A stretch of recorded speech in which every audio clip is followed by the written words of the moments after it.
Hello everyone, welcome back to my YouTube channel. जैसा कि आपको पता है कि आपको इस चैनल पे मिलता है everything, means assignments, notes, lecture notes, important questions, everything related to nursing.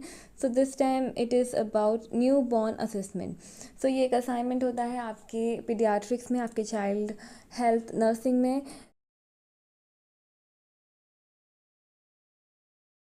तो इस असाइनमेंट को बनाने के लिए बहुत ज़रूरी है कि आप न्यूबॉर्न असेसमेंट पहले तो समझें कि होता क्या है। तो बेसिकली एक असेसमेंट है just after the birth of the child to know the all the conditions, mental and physical condition of that child, कि वो सही है या नहीं है, और अगर नहीं है तो राइट टाइम पे राइट इंटरवेंशंस लिए जा सकें, और जिससे कि हम फर्दर कॉम्प्लिकेशंस को प्रिवेंट कर सकें, राइट। सो ये न्यूबॉर्न असेसमेंट में हम क्या क्या असेस करते हैं और ये किस तरीके से परफॉर्म करते हैं हम देखेंगे असाइनमेंट्स में के थ्रू, राइट।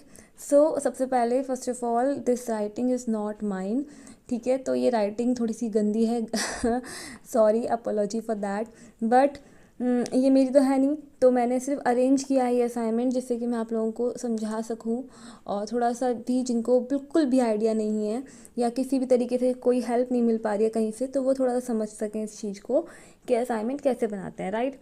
सो होगा ये कि I will dictate every line, जिससे कि आप सुन भी सको वो चीज़। अगर आपको स्पेलिंग समझ नहीं आ रही है, कहीं राइटिंग समझ नहीं आ रही है, तो मैं सब कुछ डिक्टेट भी कर दी जाऊँगी, ठीक है। So let's begin this video. सबसे पहले इंट्रोडक्शन। सो इंट्रोडक्शन में ऑफकोर्स आपको बताना है कि न्यूबॉर्न असेसमेंट क्या होता है। So it is done as soon as after the birth, okay. जैसे कि बर्थ के बाद ही किया जाता है तुरंत।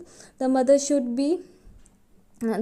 B allowed to spend some time with the baby, ठीक है। इट इज़ थोरो इंस्पेक्शन करेंगे, और a detailed study of the entire body और some parts of the body, ठीक है। डिटेल्ड स्टडी रहेगी एंटायर बॉडी की या फिर कुछ पार्ट्स की, to determine the general physical और mental conditions of the baby की जनरल फिजिकल मेंटल कंडीशंस को जानने के लिए।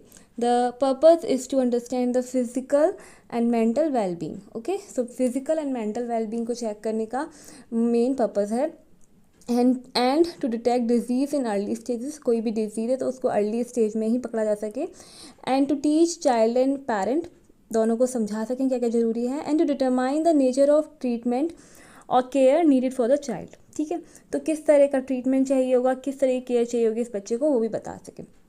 Then in identification data, what are the crucial things that you will ask to the patient, not to the patient, क्योंकि patient तो यहाँ पे आपका छोटा सा न्यूबॉर्न है, तो ऑफकोर्स के पेरेंट्स से पूछोगे आप कि नेम ऑफ बेबी क्या है, उसकी एज क्या है, सेक्स क्या है, डेट ऑफ बर्थ क्या है, माँ का नाम क्या है, पापा का नाम क्या है, बर्थ वेट कितना है, ऑर्डर ऑफ बर्थ कौन सा नंबर का बच्चा है ना, प्लेस ऑफ डिलीवरी क्या है, type of delivery normal vaginal delivery है यहाँ पे, Apgar score.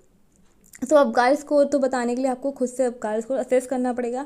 And you know very well Apgar score में हमारे ये 5 पैरामीटर्स रहते हैं, APGAR। इसी सीक्वेंस में हम इसे लर्न कर लें तो अच्छा रहता है। A फॉर अपीरियंस, जिसमें कि हम कलर देखते हैं, और यहाँ पे जो रेटिंग रहती है वो 0, 1 और 2 के हिसाब से स्कोरिंग करनी होती है। फॉर एग्जांपल अगर कलर है तो कलर पूरी तरीके से ब्लू है तो हम 0 मार्क करेंगे, अगर बॉडी पिंक है लेकिन एक्सट्रीमिटीज़ ब्लू हैं तो हम 1 मार्क करेंगे, और अगर पूरी तरीके से बच्चा पिंक है तो हम 2 मार्क करेंगे। इसी तरीके से हम हर एक पैरामीटर की स्कोरिंग करते हैं 0, 1 और 2 के अकॉर्डिंग। तो P फॉर पल्स रेट है, G फॉर ग्रिमेसिंग यानी रिफ्लेक्सेस चेक करेंगे, A से एक्टिविटी चेक करेंगे, और R से रेस्पिरेशन चेक करेंगे, ओके। ओवरऑल स्कोरिंग यहाँ पे हो जाती है 10।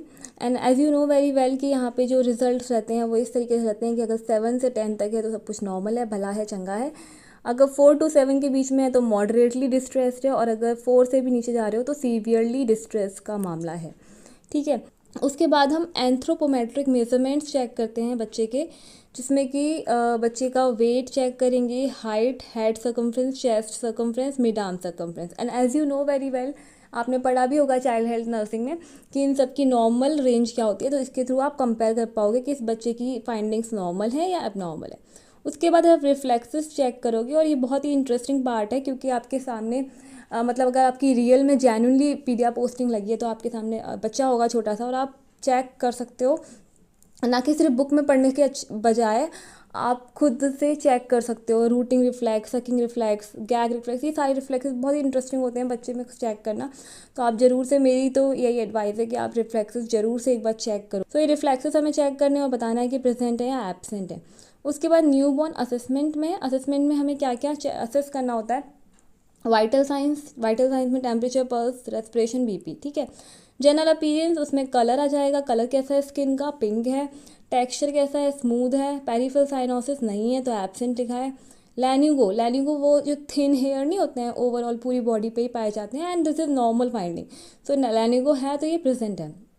देन एंथ्रोपोमेट्रिक मेजरमेंट जो हमने ऊपर लिए ही थे वो हमें वापस से लिख देने हैं। हेड एंड फेस पे आ जाना है। हेड एंड फेस पे साइज ऑफ हेड, आईज में आईब्रोज कैसी हैं, ब्राउन कलर की हैं, डिस्क्रीट डिस्ट्रीब्यूशन है। आईलिड्स, कंजक्टाइवा कैसी है, विजन कैसा है, नॉर्मल है, ठीक है। आफ्टर दैट कॉन्क्लूजन आ गया। सो कॉन्क्लूजन में बेबी डिलीवर्ड बाय लिख लेना यहाँ पे। So baby is delivered by the mother name Mrs जैना वाया नॉर्मल वेजाइनल डिलीवरी, ठीक है, नॉर्मल वेजाइनल डिलीवरी हुई है। Having Apgar score 9/10 at the time of birth, and he cried immediately after birth, which is a good sign, right? So, and passed meconium after 1 day. The baby baby maintained good hydration and thermoregulation after birth. सो ये हो गया आपका newborn assessment complete. और अगर आपको video पसंद आया तो आप वीडियो को लाइक कर सकते हैं, चैनल को सब्सक्राइब जरूर कर दीजिएगा, जिससे कि आपको इस तरह की वीडियोस आगे भी मिलते रहें। और अगर आपको हम नर्सिंग के नोट्स, नर्सिंग के एंट्रेंस मटेरियल, CHO का मटेरियल, जितना भी कुछ है नर्सिंग में होता है, वो अगर सब कुछ आपको चाहिए तो आप हमारे टेलीग्राम चैनल को भी ज्वाइन कर सकते हो, जिसका नाम है RN एस्पिरेंट्स।